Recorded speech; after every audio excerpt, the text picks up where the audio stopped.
Mindfulness is a tool that everybody can use. I'm not here to promote lotus poses, yoga session, meditations. No, I'm talking about real practical tool that you can use in your everyday life that will reduce your anxiety, your stress, and make your life a little bit more peaceful. First of all, what is mindfulness? Mindfulness is a practice. It's a practice of observing, of being present, and mainly of paying attention. At the core of mindfulness, you will find awareness, acceptance, and presence. It is not about not thinking about anything. It's also not always relaxing, and it is not passing by on pain for a positive thinking. We are not in fairyland here. We are in real practical life. Mindfulness and emotional regulation. This is what I'm talking about when we apply mindfulness in real life. We lead highly busy, stressful lives,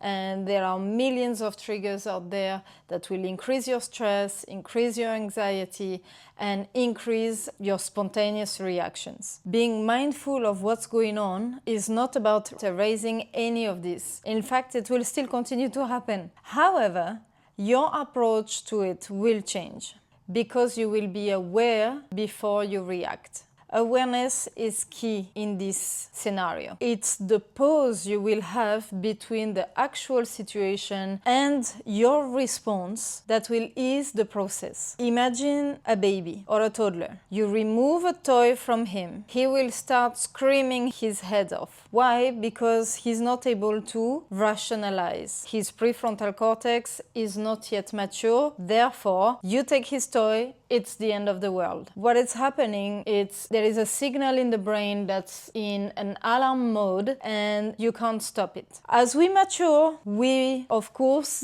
develop this prefrontal cortex where we are able to rationalize. However, in this day and time, it becomes more and more difficult to pause. So you are constantly overwhelmed by a flow of information, whatever it is, from work, from your phone, from your family life, from the traffic out there.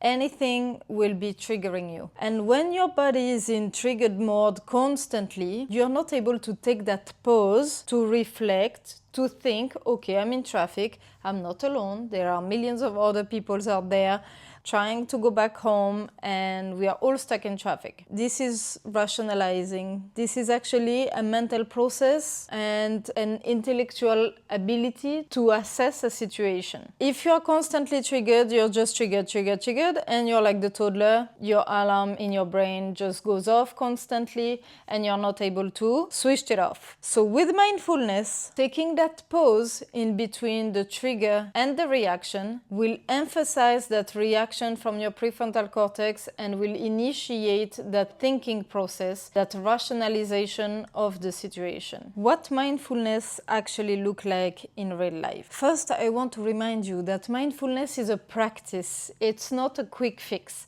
So you will have to do it over and over and over again for you to see the benefit of it. But if we could look at some specific moment, it will look like this. Let's say you're taking your cup of coffee in the morning. If you're fully present, which is mindfulness, you will be absorbed in the situation. You will enjoy every sip of your coffee. You will take the time to see if there is smoke coming out of it, if it's really hot. You will not be with your coffee and scrolling on your phone at the same time. This is not mindfulness. Multitasking is not mindfulness. Multitasking is something that was created to promote hustling.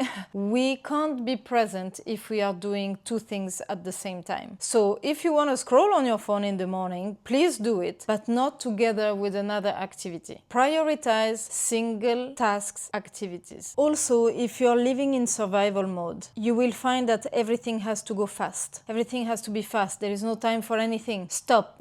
Take a pause. because you need to make it on purpose to slow down your life. So if you're fast all the time, you might be fast also driving. I'm not saying that you're racing out there, but you might be a little bit more inclined to speed than somebody else. So do it on purpose to slow down your movements, your speed out there, the things you have to do during the day. So at first it will sound counterproductive because everybody is promoting multitasking and doing so many things and having your to-do list and do everything on the list on one day. No, that's not being productive. Being productive is actually paying full attention of what you're doing so you're not missing anything out. And lastly, it's also paying attention to your breathing. Anxious people tend to have very shallow breath. And if you're in survival mode, there is high chance that your breathing is not good at all. It's just there to make you survive, but you're not fully conscious and you're not getting the benefit of actually breathing. So what do you want to do? When you start to feel the stress piling up, take a breath and observe. That first initial breath might look like you're gasping for air. That's okay. It's just consciously triggering the response that I need to pay attention. What is going on? Why am I stressing out? And then you can continue to breathe normally, but at least you're paying attention. And of course, if you want to go deeper in the practice,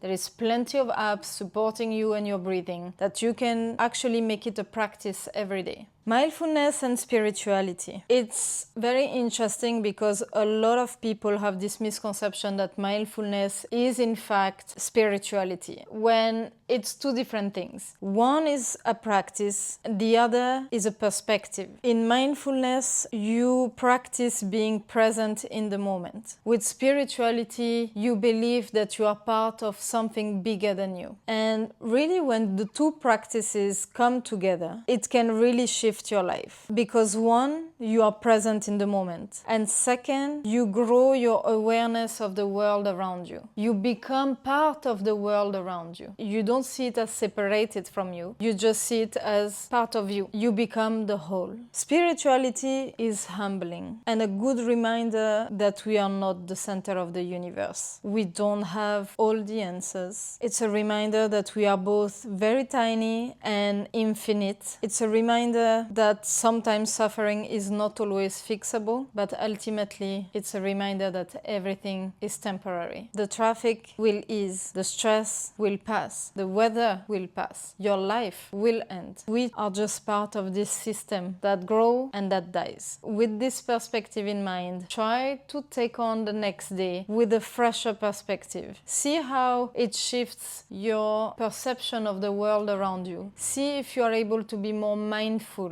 in your daily life. I'd love to hear how you implement mindfulness in your daily life. Maybe it could be helpful for somebody else, so please feel free to share that down below. Thank you for listening. Have a nice day.